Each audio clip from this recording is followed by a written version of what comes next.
d'avoir répondu à notre invitation. Donc avant de vous laisser découvrir ce film documentaire qui est de Lebanese Rocket Society, permettez-moi de vous dresser un très bref portrait de nos invités, Johanna Hadji Thomas et Khalid Jrej, qui nous rejoindront à la fin de la soirée pour répondre à toutes vos questions.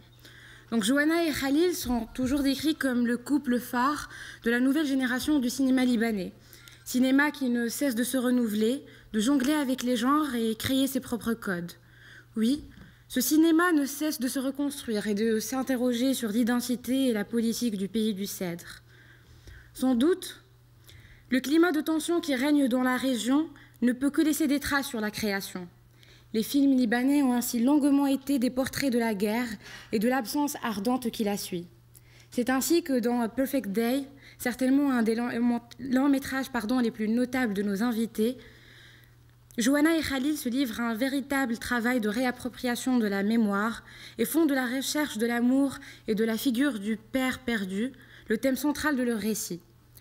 S'en suivront d'autres films, à l'instar de Tour de la Maison Rose, qui traite de la situation fragile du pays, ou encore Je veux voir, où Catherine Deneuve parcourt les régions touchées par les différents conflits, et bien d'autres réalisations aussi bien dans le cinéma que dans les autres arts visuels en général. Fidèles à eux-mêmes, Johanna et Khalil ne cessent d'interroger l'histoire, son écriture et l'impact continu du passé. Mais ce soir, le récit qu'ils vous retraceront au fil de ce documentaire présente un autre Liban, celui de l'espoir et de l'ambition, à travers l'incroyable aventure d'un groupe d'étudiants arméniens qui, de par leur volonté et leur désir de réussite, ont propulsé leur cèdre vers les cieux, gagnant ainsi l'estime et la confiance de leur pays. En regardant ce film, nous ne pouvons que penser à ces associations qui animent notre quotidien sur le campus et espèrent pouvoir y insuffler un nouveau dynamisme et dont nous, HEC Monde Arabe, faisons partie. En tout cas, nous percevons ce film comme une véritable source d'inspiration qui ne pouvait être pour nous que la meilleure façon de clore une année forte en apprentissage et un moyen de vous prouver toute notre motivation et notre plus grand engagement pour l'année prochaine. Avant de commencer, nous aimerions rendre hommage à une des plus actives et plus chères membres d'HEC Monde Arabe, Rehab Mortaqi, qui a perdu sa mère aujourd'hui. Toutes nos pensées vont vers elle et nous lui souhaitons beaucoup de force et de courage pour surmonter cette terrible épreuve. Merci à toutes et à tous. Merci d'être ici. Je suis là si vous avez quelque chose à partager, si vous avez envie de réagir, si vous avez envie d'explications ou même de... Bref, je suis là, je suis disponible. Donc je ne sais pas, j'imagine qu'il y a quelques Libanais. Voilà. Est-ce que l'un d'entre vous connaissait ce projet ?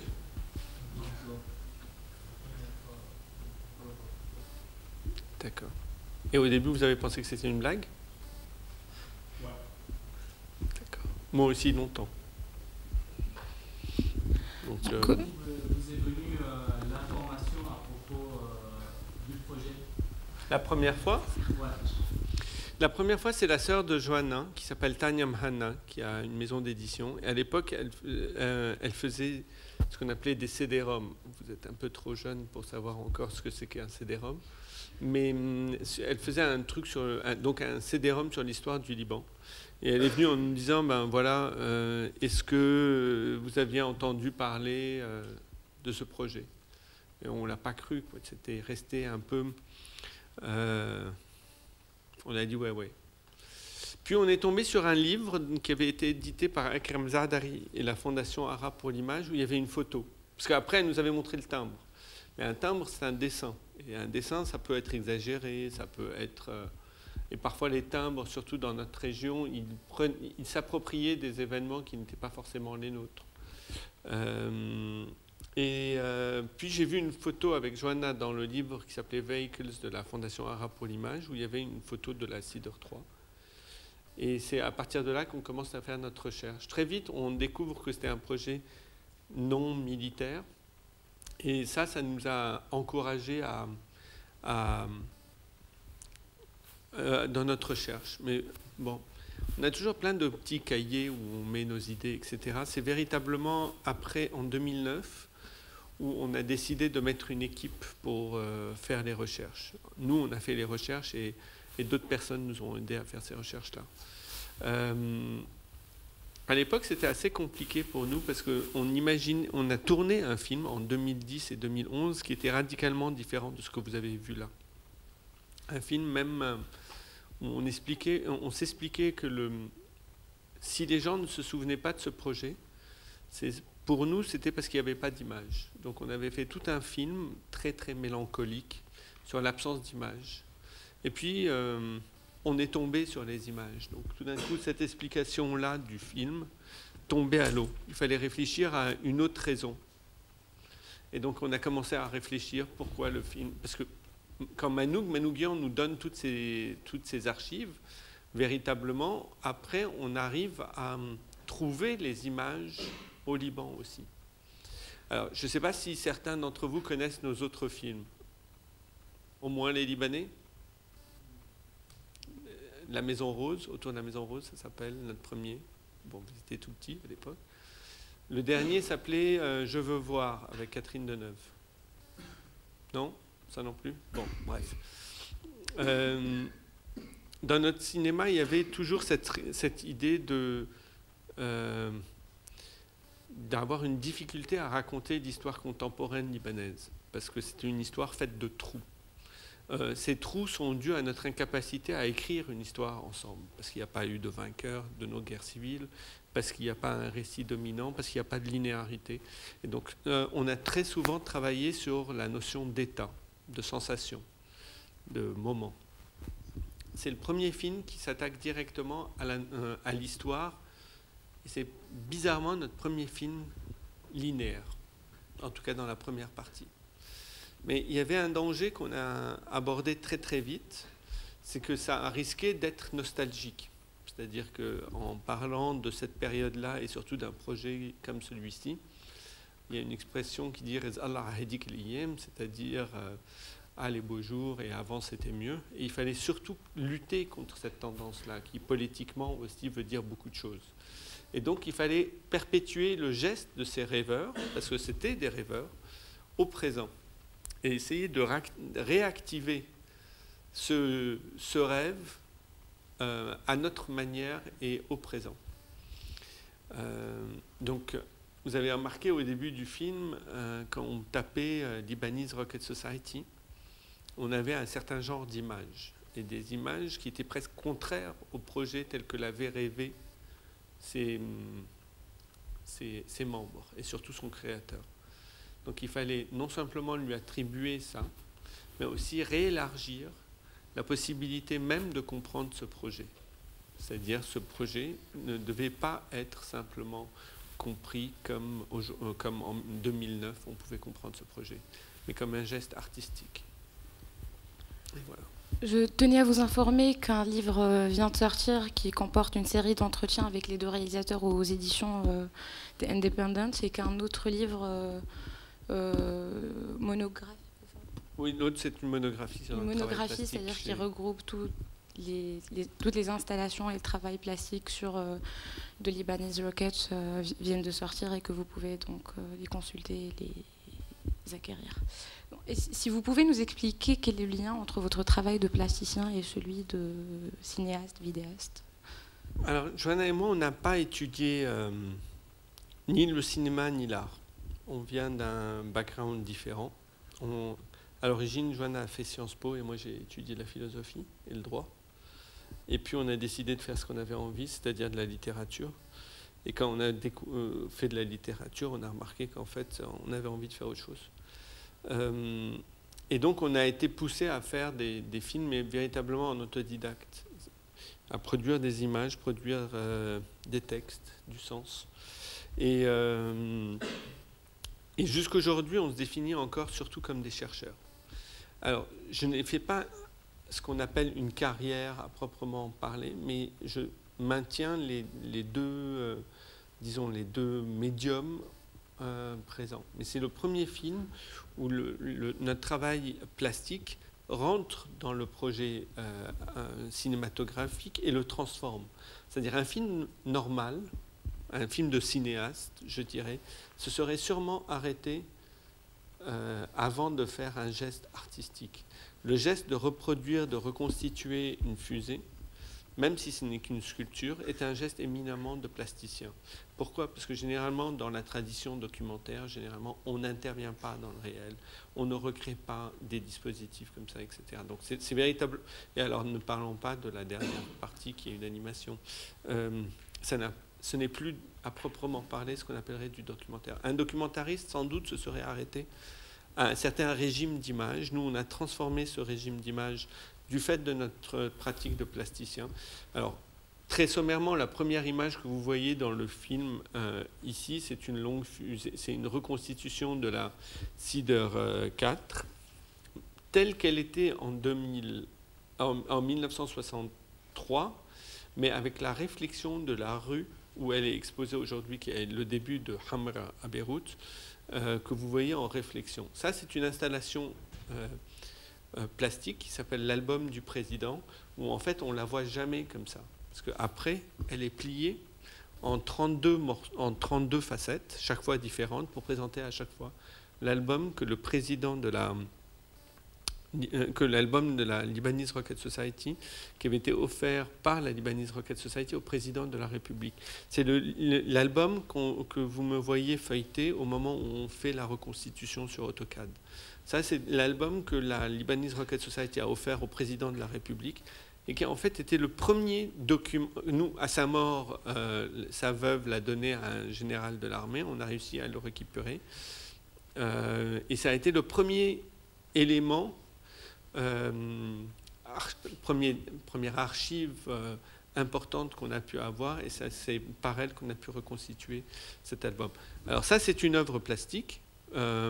La fin, ce que vous voyez, l'animation, elle parle d'un golden record qu'on entend sur le générique. Ça, c'est aussi une œuvre plastique qui consiste à fabriquer à partir d'archives sonores un golden record, et c'est une installation vidéo. Aujourd'hui, où est-ce qu'on peut les consulter? Alors, il y a certaines images qui sont exposées en ce moment à Beaubourg, mais il y avait une expo jusqu'à il y a 2-3 semaines.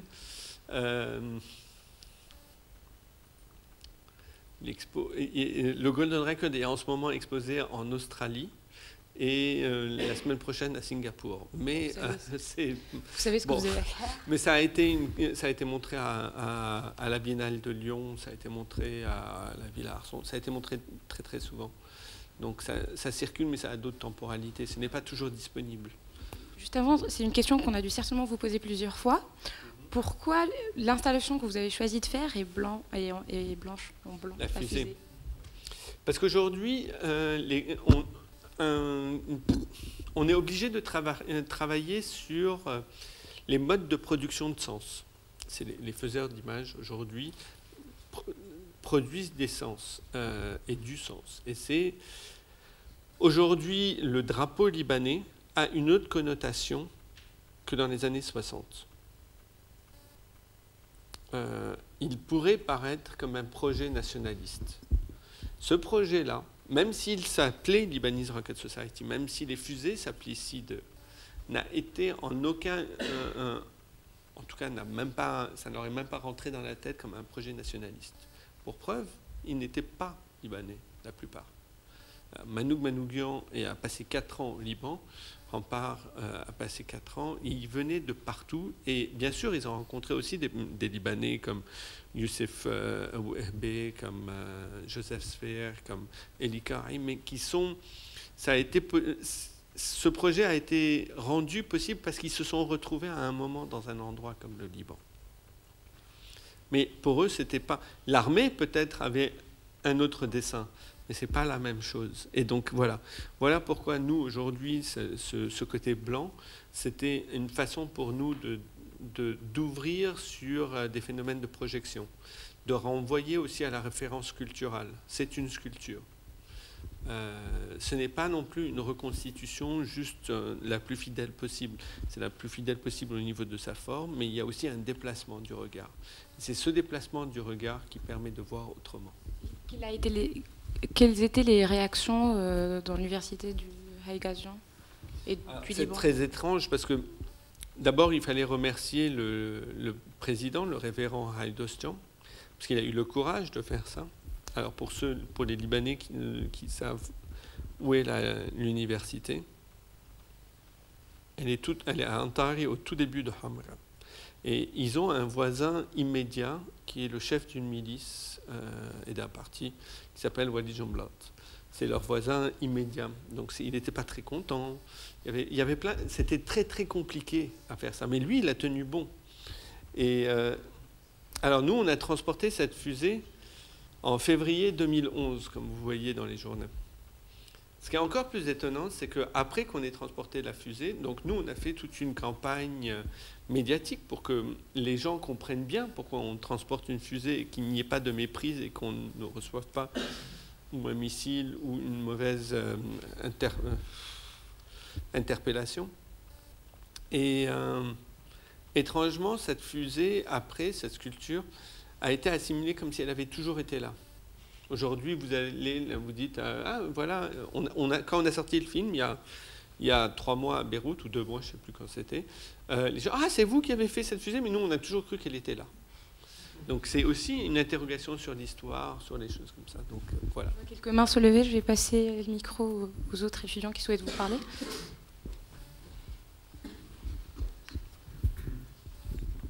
Moi je vais revenir un peu au film. Donc vous parlez beaucoup d'oubli, d'amnésie. Et ça suppose peut-être une absence d'intentionnalité dans le fait d'effacer cette mémoire, en tout cas qu'elle s'efface d'elle-même.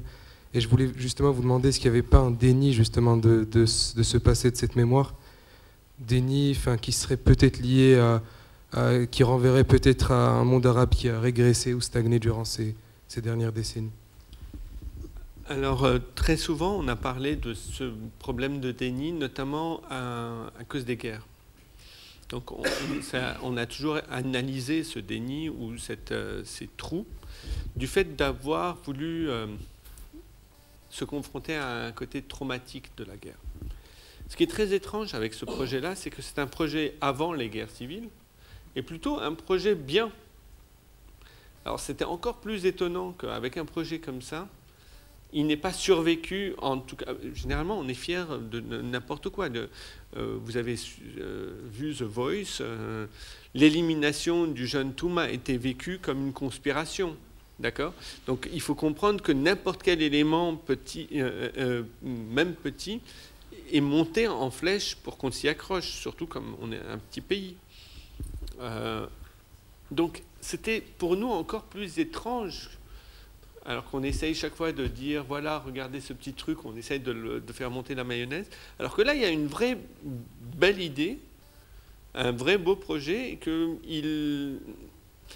non seulement on ne s'en souvienne pas, mais il paraît à proprement inimaginable. Et une des raisons pour lesquelles il nous semble inimaginable pour nous, c'est sans doute qu'il ne correspondait plus à la vision qu'on avait de nous-mêmes. Donc peut-être que par rapport à ce que vous avez dit, je partage